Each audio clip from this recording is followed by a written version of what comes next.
Aro finaritra ny vaovao miaraka amin'ny loko Somalaval.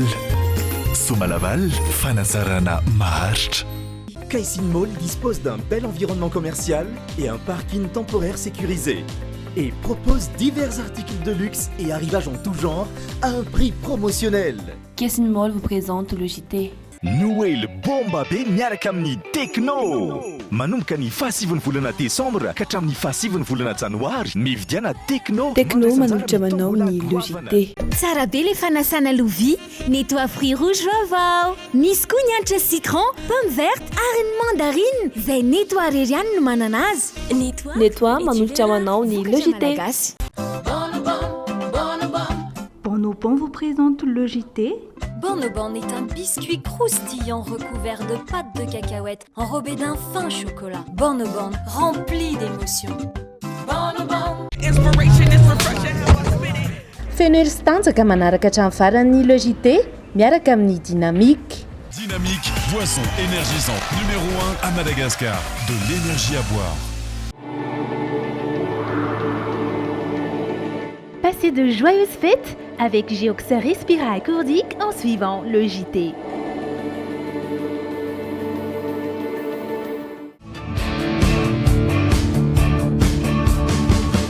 Suivez le JT tous les soirs et profitez de la fête des jouets dans tous les magasins bébés à bord. Hainao ve ny mahasalama sy mahafotsy tsara ny nifiko toy izao? Tonidon Total Care vaovao no ampiasaiko. Tonidon, fahasalaman'ny nifinao. Tonidon Total Care manolotra manao ny le JT. Bijouterie Santia, mividy volamena. Galerie Arena Antanmen, box 15 si box 37. Kobaye, be otrikay, mety ho an'ny rehetra. Kobaye, 500 ariary ny fonosana. Arovo ny tenanao, arovo koa ny hafa. Choisissez Solera, d'origine espagnole, représentant exclusif Batimax. Batimax vous présente le JT. Les dernières actualités avec le JT et la carte Visa Mvoul. La carte Visa Mvoul, une carte internationale, sans engagement, sans compte bancaire. Le monde entier accepte Mvoul.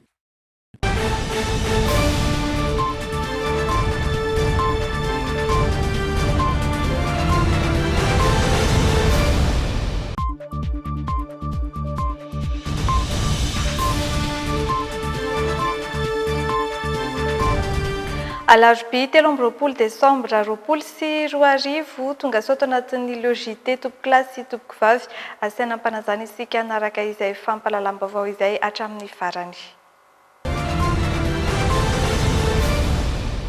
Nampahafantariny Seny Androany ny voka-pifidianana Vonjomaika tamin'ny fifidianana Lohol no tanterahana ny 12 Desambra teo.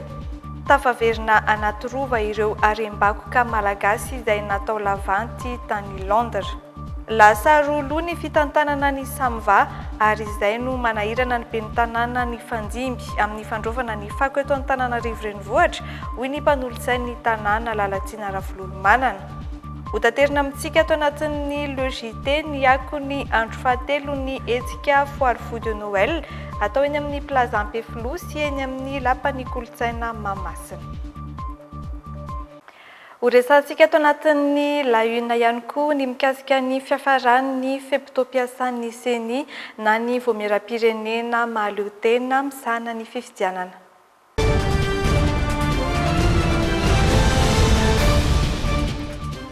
Natsidika tamin'ny lohatenim-baovao teo ny fivoahan'ny vokatra Vonjomaika amin'ny fifidianana senatorialy loha folo amin'ireo 12 ny faninana tamin'ny fifidianana 12 Desambra lasa teo no lasa ny vondrona antoko politika isika rehetra miaraka amin'ny Andry Rajoelina raha ny vokatra Vonjomaika navoaka ny voamera-pirenena mahaleo-tena misahana ny fifidianana androany. Lasa ny antoko politika malagasy miara-miaingana ny MMM kosa ny toerana roa birao fandasam-bato roa tamin'ireo 17 nisy manerana ny nosy no nisina olana kanefa tsy nisy fiantraikany tamin'ny valim-pifidianana izany. Hoarantsika ary ny fanampanazavana mikasika izay entiny Andry Lalain'Andriamasy sy Kasambola Manana. Pahodrota ny fianaran-tsoa, Toliary, Mahajanga ary Antsiranana ny ampitoerana ray avy eto Antananarivo sy Toamasina. toerana folo tamin'ireo 12 ny adina tamin'ny fidianana loholona farany teo no lasa ny vondrona toko isika rehetra miaraka amin'ny andro rajoelona raha araka ny vokatra vonjy maika navoaka ny seny na voamira-pirenena maleo tena misahana fifidianana androany. Toerana roa kosa ho an'ny antoko MMM na malagasy miara-miaingy dia ny teto Antananarivo sy tany Tomasina. Mana 12 andro indray manomboka androany ny fitsarana avo malapanorenana andiniana ny vokatra vonjy maika izay navoaka ny seny androany. Izany hoe vinanino amin'ny 7 janoary ka hatramin'ny 13 janoary anoany no amoaka amin'ny valim-pifidianana ofisialy izy ireo. Naraisana vokatra avokoa, izany hoe nisy latsabato avokoa ireo biro fantatsam-bato 410 nanerana nosy.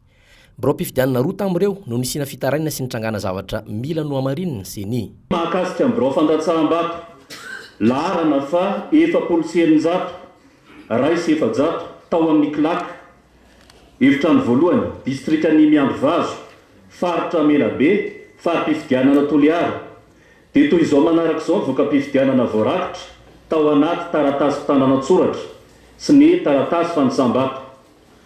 Isan'ny tonga ny fidy 270, isan'ny vato manakery 270, isan'ny vato fotsy maty aotra, isan'ny vato azo ny lisitry ny kandida mahaleo tena vahoaka miara-mandroso 2, isan'ny vato azo ny lisitry ny kandida avy amin'ny vondrona toko isika rehetra miaraka amin'ny andro rajoelona 70.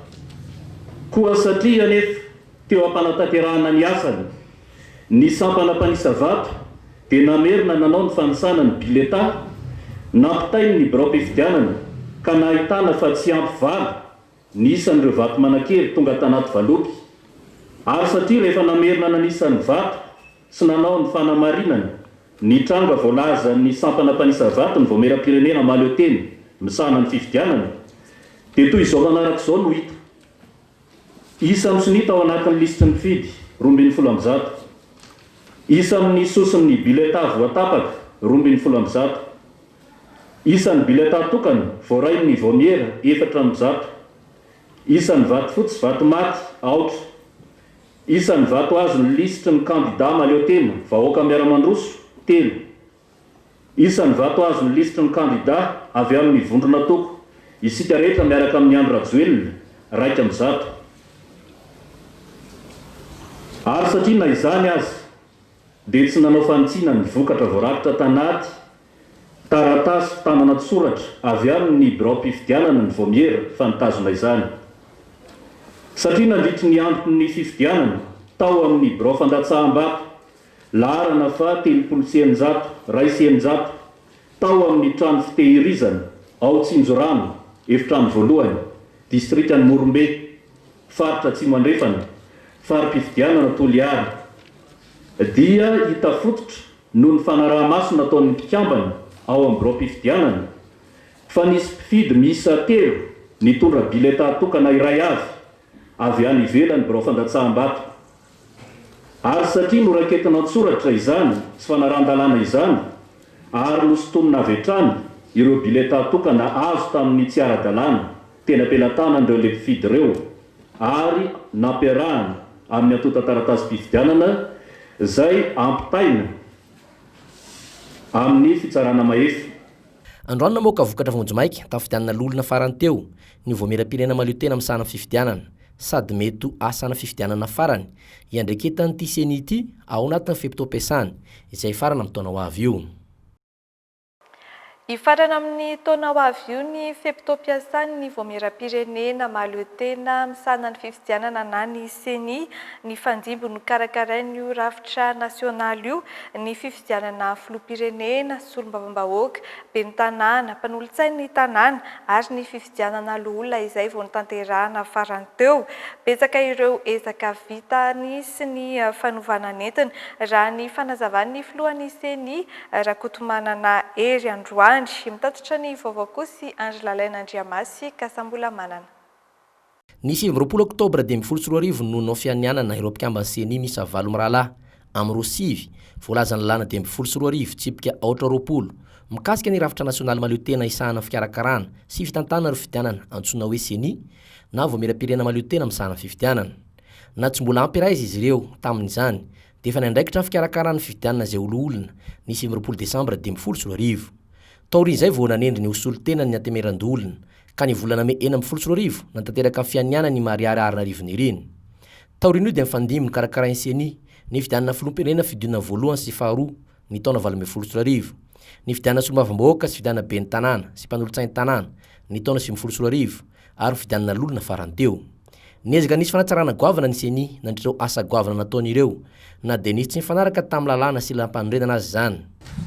Ny voalohany dia ny fanekeny zao seni zao ny tsirihana ny lisym-pifidianana mba hafantarana ny lesoka ao anatiny mba hahafahantsika mandrosoa amin'ny tsaratsara kokoa eo amin'ny fitantanana azy.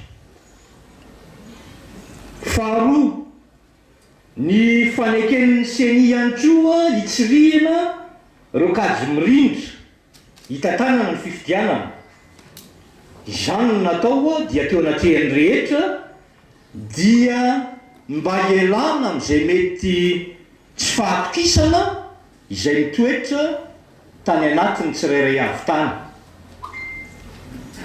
Ny fahatelo, naneken'ny seni hitsirihana ireo entana avy any amin'ny birao mpifidianana ny fony tanaty gony tamin'ny fifidianana filoham-pirenena 2014 mba ho fitandrona ny filaminana na dia efa mihoatra ny voalazan'ny lalàna azy zany. Ny fahaefatra, ny faneken'ny seni ny fampitoviana ireo fitanana tsoratra teny am-pelantanana ireo kandida amin'ireo fitanana tsoratra fototra aty amin'ny seni raha ohatra ka nisy ny nampiaya.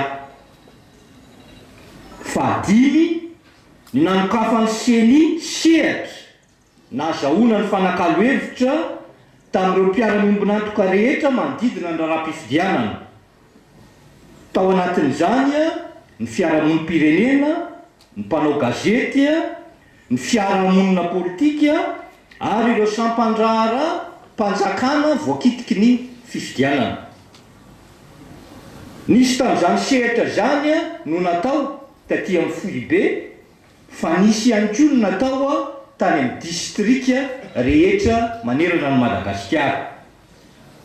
Ny fahaenina dia ny fisokafan'ny seni tamin'ireo sehatra mpanara-maso fifidianana na izany ny teto-toerana na izany ny raisam-pirenena. Raka ny voalazany lalàna 2014 tsipika 420 dia haritra 1 taona feritoam-piasan'ny seni amin'izao fotoana. Izany hoe ifarany volana oktobra 2014. Anjara fitsirana vombalam-panorenana ihany anefa no mamoaka fanapahana mahakasika izany.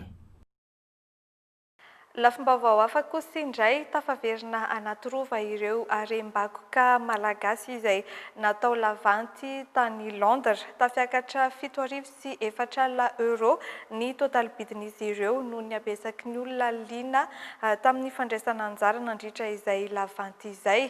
Tsy nisy kosa ny fifanarahana ara-diplomatika tamin'ny fanjakana mikasika ny lavanty satria fananan'olona manokana na tsy miankina ireo harem-bakoka natao lavanty ireo. Arahantsika ary ny fanampanazavana izay tateriny Iana Rabarisoa sy misy Arazafinjatovo.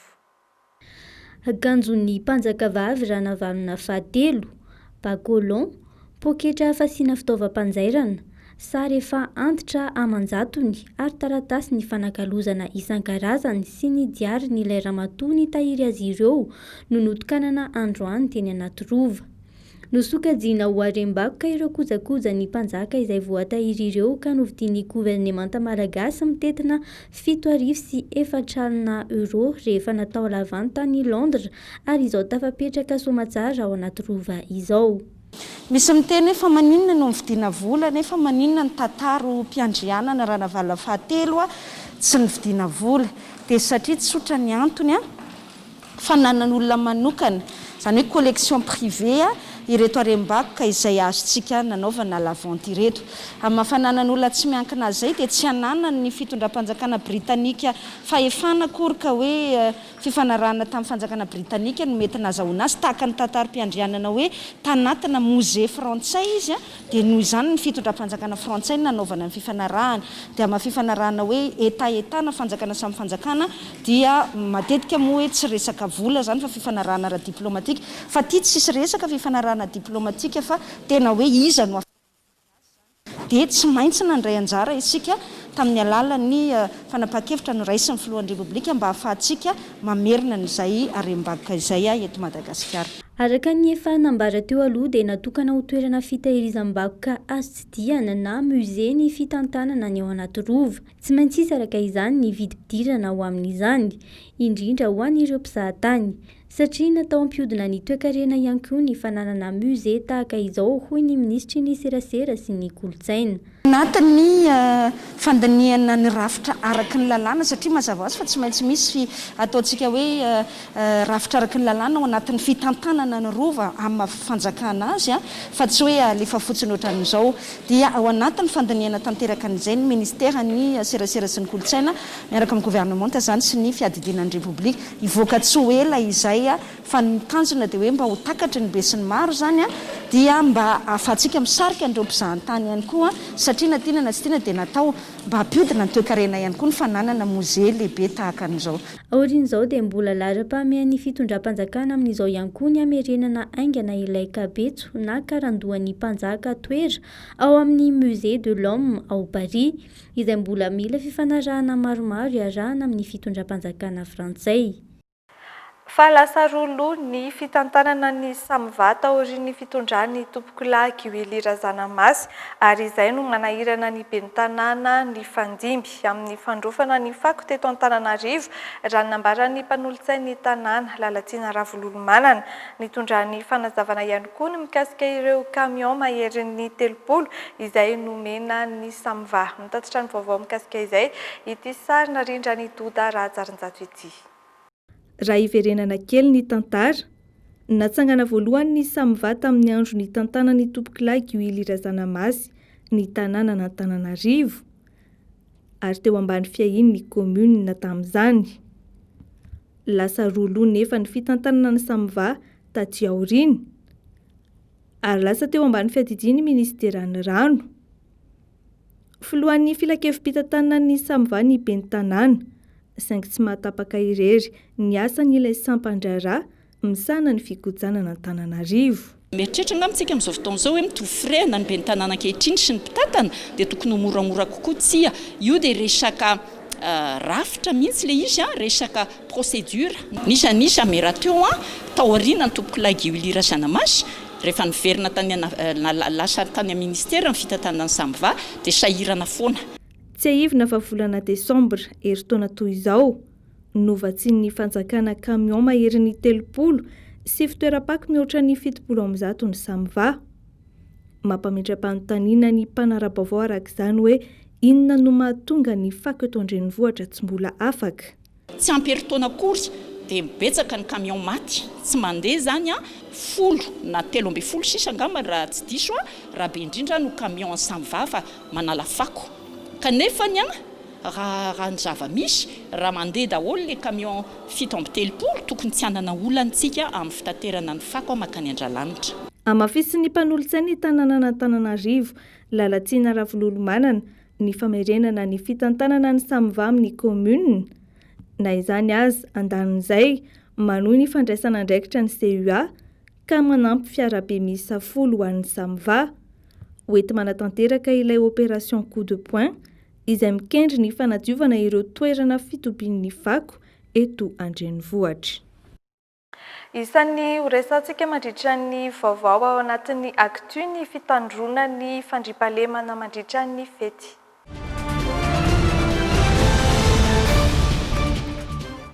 Fambolena korotana, fanafiana fiara fitaterana, alabotry sy vakitrano, ireo nambarany avy amin'ny zandarmaria pirenena androany fa mateti-pitranga rehefa vaninandro fety ho amafisina ny paikady amin'ny fampandrina ny fahalemana ary hoetsehana avokoa raha ny fantatra ireo mpitandro ny filaminana rehetra ka manampy ny polisy ny avy ao amin'ny tafika malagasy. Mitondra ny fanampim-baovao mikasika izay Feno Ajariana sy Misara Safinjatovo.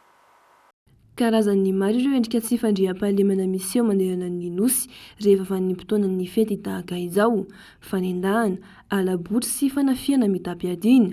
Hoetsehana avokoa ireo mpitandro ny filaminana mandritra ny fety isana ny fampandriana any ambanivohitra sy ny andrenivohitra. mirongatra izay tsy izy ihany koa ohatra ny alatromby izay mampitaraina ireo mpiompy. Eto zany zay dia tena tehanainga mafy mihitsy ireo mpamily rehetra izay manao izotra nasionaly eny fa na ny eto tanàna ihany koa aza satria tsara ny manamarika fa ny valopolo na ny 5 isanjato ny loza ny famoivozana dia tsy fitalemany mpamily na io mpamily fiarakodia na io ny mpamily any moto ireny ka tena entana mafy ireo mpamily rehetra aoka re ny fandehanana mafy mba hijanona amin'izay nitoga ihany ny arabaina ozy ny tenitsika eto Madagasikara. Manaraka an'izay dia aoka re tsy handray familiana rehefa havy misotrosotro na koa hoe rehefa fantatrao fa tsy maintsy tonga fiara ianao aza dia mikitikidika zava-mamamo fa mampidi-doza ny olona izay entinao. Olana iray matety mpitranga ihany koa amin'izao fotoana ny lozam-pifamoivoizana. Izy nefa fanaraha-maso entitra andreo fiarakodia anetsika olona maro ny gendarmerie amin'ny fanaraha-maso izany. Azon'ny mpandeha ataony mampandre ny tompony andraikitra raha misy ny tsy fanaran-dalàna misy eo.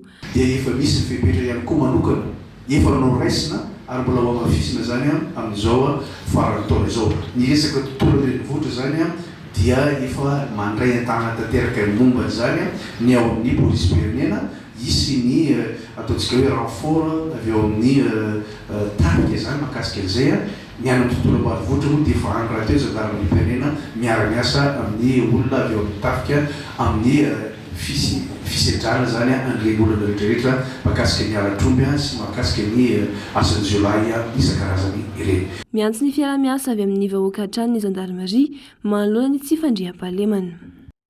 Ankoatra ny fampandriana fahalemana ataon'ireo miaramila ho an'ny firenena amin'izao ankatoky ny fety izao dia nezaka mampifaly ny vady aman-janak'izy ireo ihany koa ny lehiben'ny etamajoro ny tafika malagasy tamin'ny alalan'ny fikarakarana fety ho an'ny ankizy teto Antananarivo androany. Toy ny efa fanao isan-taona dia misy ny fanampiana azy ireo hiatrehana izay fety izay ary nezana nampitombony izany tamin'ity indray mitoraka ity noho ny fisian'ny krizy mbola mitoetra eto amin'ny firenena. Mitatitra ny vaovao Iana Rabarosoa sy Misara Safinjatovo. Akaiky ny fety nefa mbola tena ao anatin'ny fiatrehana ny krizy tanteraka isika amin'izao fotoana izao. Ho fitonjovana ny fiatrehana ny fety dia nanome fanampiana ho an'ireo ankonany miaramila ny lehiben'ny etamajoro ny tafika eto Antananarivo androany. Efa fanao isan-taona ihany ny tahaka izao fa natao niavaka ny tamin'ity taona 2024 ity. Nampitombona avokoa ireo fanampiana mba ahafahan'izy ireo mianoka tanteraka ny fety na dia ao anatin'ny krizy aza. Ho fanampiana ny valika sasaran'ireo miaramila izay manao ny NCO zavatra ihany koa amin'ny fitandrona ny filaminan'ny mponina indrindra amin'izao fety izao. Dia manao kireny itsy ireo dia tsy adino ny fanomezana ho azy satria mananjara ho an'izany izay karakarainy etamajoro ny tafika. Efa nisy mizany rehefa kalazana koa nataon'ny etamajoro telotota. Ny afatra apetraka fotsiny angamba dia firerotsy ho an'ny izay rehetra naray anjara ho an'ny krismasy 2024 ary dia engany mba samy tratry indray ny taona vaovao araiky amby 2024 izay any angano izay vao misy lahateny na kabary ahafahana kokoa manao jeritodika ny taona voaviny diavina ary banjy indray ho an'ny taona araiky amby 2024. Fa ankoatra ireo ankonany miaramila ireo dia nisitraka fanampiana avy amin'ny lehiben'ny etamajoro ny tafika ihany koa ireo ankizy be azona amin'ny akany fitaizana zazakam-boty eo amin'izy ireo. Misesisesy ny fizarana vatomamy ataon'ireo orinasa ho mariky ny fandraisana andraikitra amin'ny fiarahamonina amin'izao fetin'ny krismasy ny faran'ny taona izao. Notoloran'ny orinasa Vima Biscuit sy vatomamy avokoa ireo ankizy sahirana avy amin'ny fokontany Ankorondrano Andranomahery Antanimena ary ny fokontany tany Antanambao Mahajanga. Ankizy misy 500 ary no nisitraka izay fanomezana izay entina anasoavana ny mpiarabelona. Etsika efa fanao isan-taona ity fizarana vatomamy ity, maro ireo orinasa tsy miankina no miroso amin'ny fandraisana andraikitra amin'ny fiarahamonina na ny RSE. Izay ihany koa no mitondra antsika amin'ny fampahafantarana ny tolotra miavaka iarana amin'ny crêpe HH eto Antananarivo amin'izao ankatoky ny fetin'ny krismasy ny faran'ny taona izao. Misy ny fihenam-bidy ho an'ireo izay mividy sakafo amin'ny alalan'ny M-vola, ny Paco Délice ary ao ary ny andinindininy mikasika izay ato anatin'ity fanadihadiana tokavaritra ity. Amin'izao akatoky ny fetin'ny Noël sy taom-baovao izao, manao tolotra miavaka ny crêpe achasha rehetra mandeha an-drenivohitra.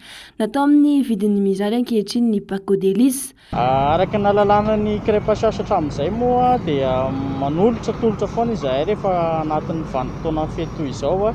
Amin'ity taona ity zany dia ny Paco Délice no atolotra ho antsika mpanjifa rehetra ny crêpe achasha hatramin'izay sy izay mbola hanjifa zany ao anatin'izay rehetra izay. Satria raha 15 500 ariary le izy dia lasa 13 500 ariary raha manao paiement par M-vola zany isika rehefa tonga aty amin'ny point de vente. Amin'ny mampaky azy dia misy aloha voalohany indrindra le crêpe zany aloha crêpe au jambon fromage. Afaka misafidy ianao na jambon de porc na jambon de volaille zany arakaraka ny safidinao. Misy frity ihany koa miaraka aminy ary ranom-boankazo au choix zany na melon au citron na jus de prune. Ankoatran'ny fanjifana ny sakafo ety an-toerana dia azo atao tsara ny miantso ilaran-tarobia ny crêpe achasha araka ny fanazavana hatrany. Ho antsika izay tsy afaka maka ety amin'ny point de vente noho ny mety ho antony maro samihafa kanefa te hanjifa ny vokatra vokarin'ny crêpe achasha dia aza adino fa misy ny service de livraison izay ahafahanao mikomandy an'izany io ambany io numéro téléphone any amin'izay zany na ihany koa amin'ny page Facebook tsika. Eny ary dia manentana antsika mijery ny fandarana logité izay aty amin'ny crêpe achasha mba ho tonga maro ety amin'ny point de vente. Misy anakenina izay eto Antananarivo any Talatamaty Kourdiga eo amin'ny Urbania aty Ambatonakanga eny fa na dia ety bypass na eny amin'ny Fasankarana ary dia vonona sy faly foana izahay mandray anareo anatin'izay vanim-potoana fety izao. Ary ho antsika izay eny manodididina Antaninarenina dia mikatona amin'ny 7 alina ny point de vente ao Ambatonakanga dia mirary fety sy taona vaovao mahafinaritra ho antsika tsirairay avy. Misokatra avokoa ireo crêpe achasha rehetra amin'ny andro ny 5 Desambra sy ny 2 Janoary 2024. Izany dia entina hanomezana fahafaham-po ny mpanjifa.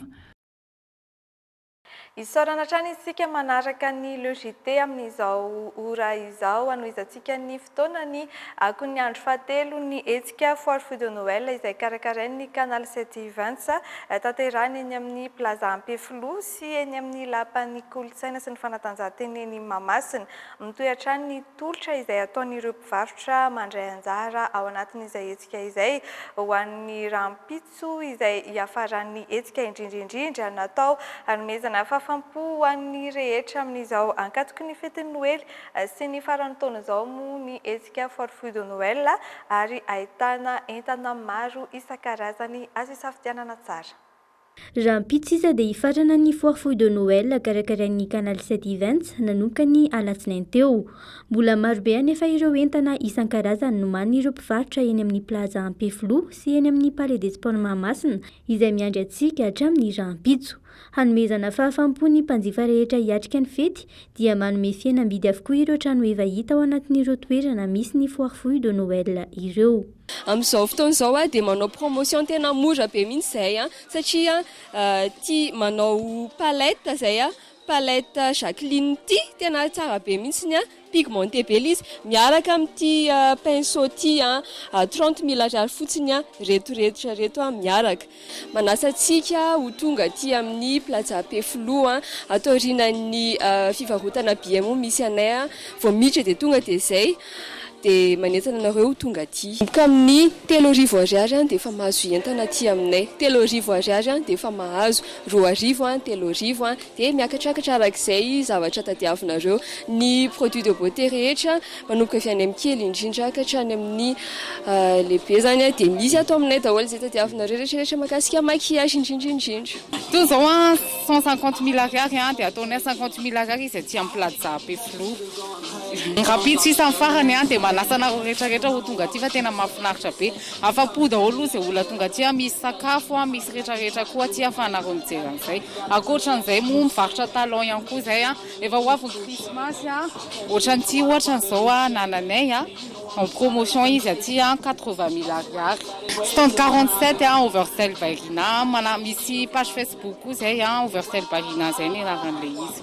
Dia manasa antsika ho tonga ety amin'ny foire fou ety amin'ny plaza stand misy anay zao 56 58 mivarotra entana t-shirt zay vidiny tena mirary sady promotion be mihitsy amin'izao 10 000 ariary mividy iray ianao dia mahazo anankiray ety amin'ny plaza misy an'izany ety Ampefiloha dia manentana antsika mba tonga ety maro ny entana hita ety misy karazam-be da be misy kilalao misy akanjo amin'izao fety efa katoka zao dia tonga avy ety vidiny tena mora daholo ety amin'ny vidiny tena farany ambany manasa anao tonga ety amin'ny foire ety amin'ny plaza efa maro no tonga nitsidika nandritra izay 3 andro izay afapony akamaroan'ireo mpanjifa satria hita tetỳ amin'ny Palais des Sports Mahamasina sy plaza Ampefiloha avokoa izay entana ilaina rehetra fa tsy nivezivezy tany amin'ny toeran-kafa intsony. Fety raha teo ny andro ka manararoatra miantsena avokoa ny olona nefa tsy te hifanehitra amin'ny fitohanana etseroa entina mahana izany indrindra no nahatonga ny Canal 7 Events nikarakara ny foire fouille de Noël.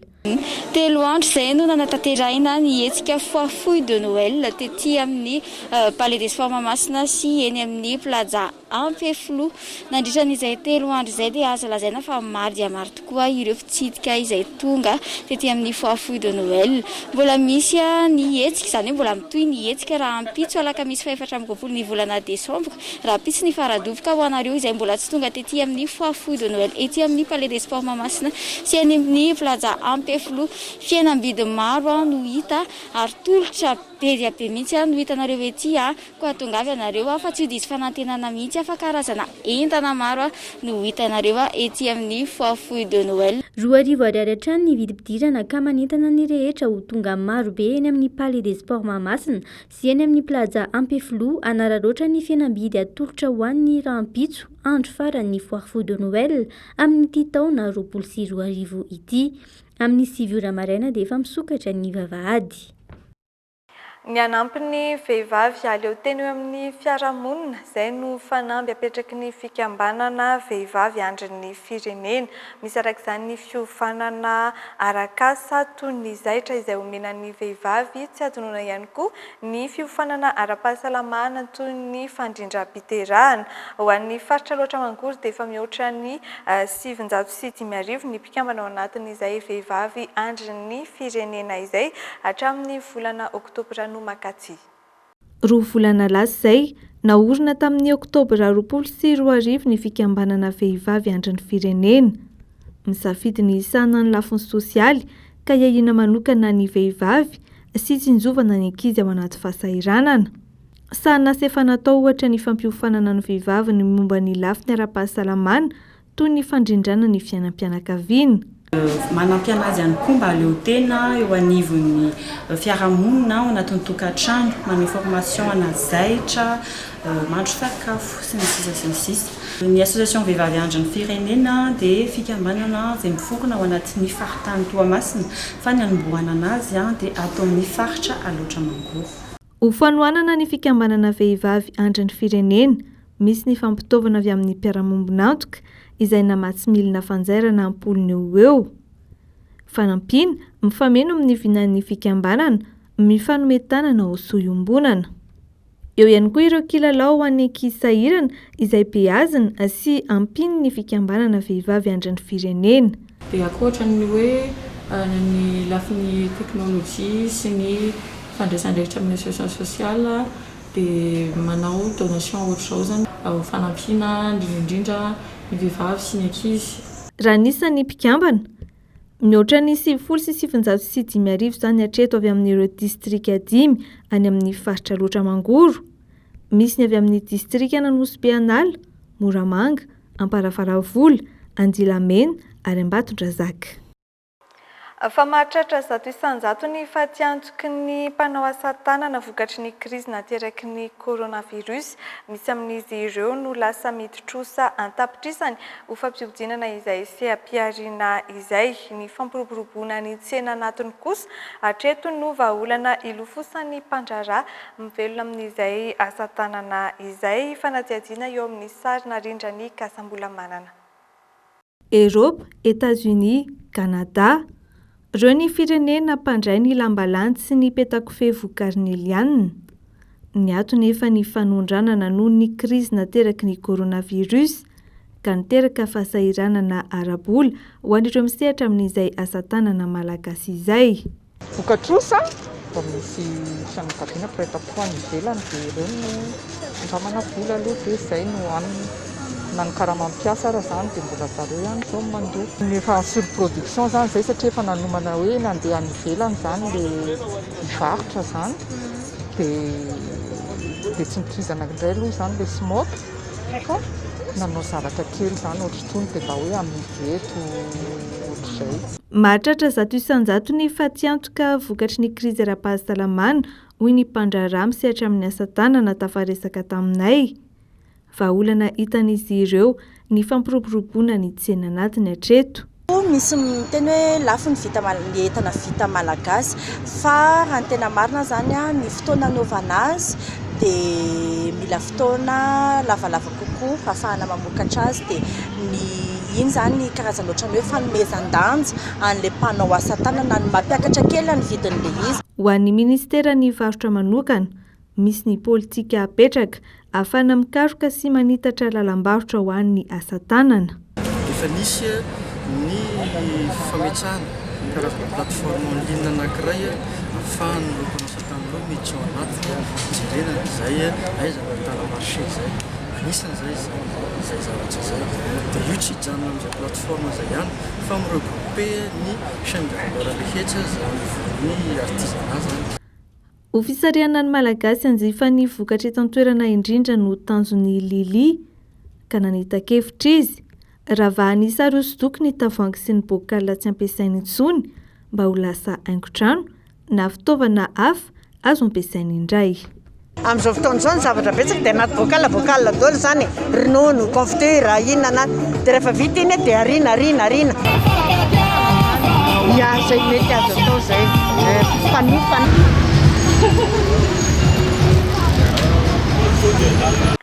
Mialohan'ny sarantsika dia andao fantarina vetivety hoe anahoana ny mety ho toetry ny andro amin'ny rahampitso.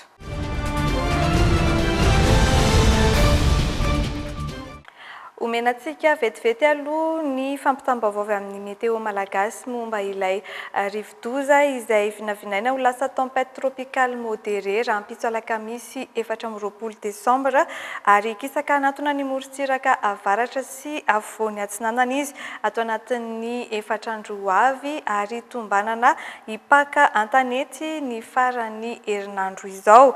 Raha ny mety ho toetry ny andro rahampitso kosa dia samy ahitana orana ny faritry Savasy Diana. Ny maripana indray dia eo anelanelan'ny 13 degré Celsius sy 14 degré Celsius. Ahitana orana ihany koa ny faritry Sofia rahampitso ary tahak'izay ny amin'ny faritry Melaky raha toa ka hifandimby ny rahona sy ny masoandro ho an'ny faritry Boeny sy ny faritry Betsiboka. Ny maripana ambany indrindra dia 14 degré Celsius ary 13 degré Celsius ny maripana ambony indrindra. Hifandimby ny rahona sy ny masoandro ho an'ny faritra Analanjorofo sy ny faritra Atsinanana, isy orana kosa ny amin'ny faritra Loatra Mangoro amin'ny rahampitso 12 degré Celsius ny maripana ambany indrindra ary 17 degré Celsius ny maripana ambony indrindra. Hifandimby ny rahona sy ny masoandro ho an'ny faritra Analamanga sy ny faritry Vakinakaratra tahak'izay ihany koa ny any amin'ny faritry Bonglava sy Tasaingy ahitana orana izany rahampitso 12 degré Celsius ny maripana ambany indrindra ary 13 degré Celsius ny maripana ambony indrindra toy ny eto Analamanga. Ibalika ny masoandro rahampitso any amin'ny faritra Ivadovavy-Fitovinany sy ny faritra Atsimo Atsinanana. Hifandimby ny rahona sy ny masoandro ho an'ny faritra Matsiatra Ambony, Orombe ary Amoron'Mania eo anelanelan'ny 12 degré Celsius sy 13 degré Celsius ny maripana. Farany dia hifandimby ny rahona sy ny masoandro ho an'ny faritra Androy sy ny faritra Anosy. Ahitana orana kosa ny faritry Menabe ary hifandimby ny rahona sy ny masoandro ho an'ny faritra Atsimo Andrefana. Ny maripana indray dia eo anelanelan'ny 14 degré Celsius sy 13 degré Celsius. Hatro ihany koa ny fiarahantsika tompoko lahy sy tompoko vavy ankasitrahana ianao nanaraka ny logité hatramin'ny farany manome fotoanantsika ho amin'ny manaraka indray mandrapitafary tompoko lahy sy tompoko vavy.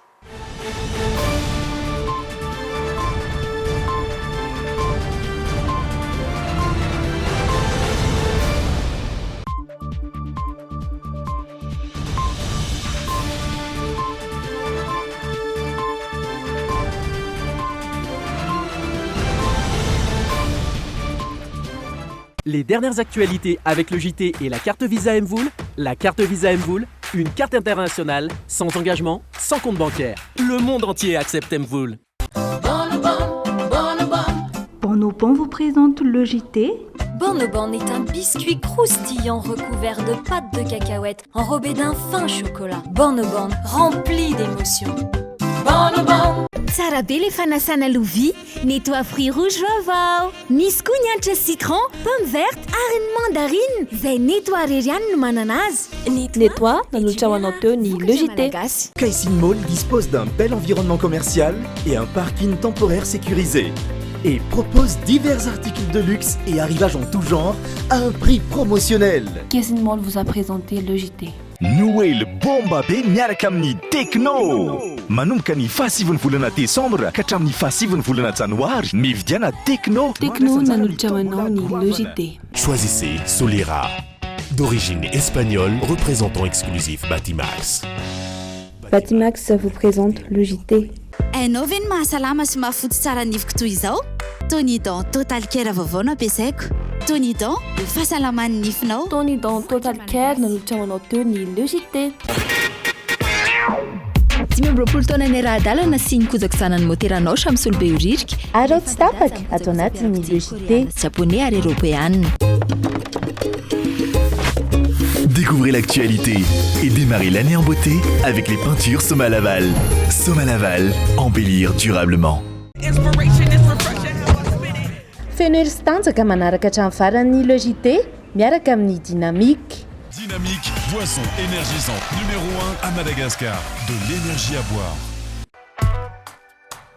Bijouterie Santia, mividy volamena. Galerie Arena Antanmen, box 15 si box 37. Kobai, be otrikay, mety ho andretra. Kobai, 500 ariary ny fonosana. Arofo ny tenanao, arofo koa ny hafa.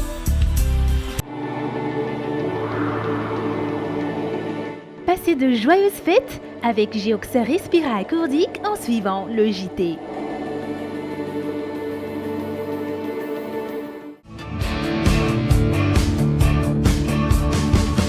Suivez le JT tous les soirs et profitez de la fête des jouets dans tous les magasins bébés à bord.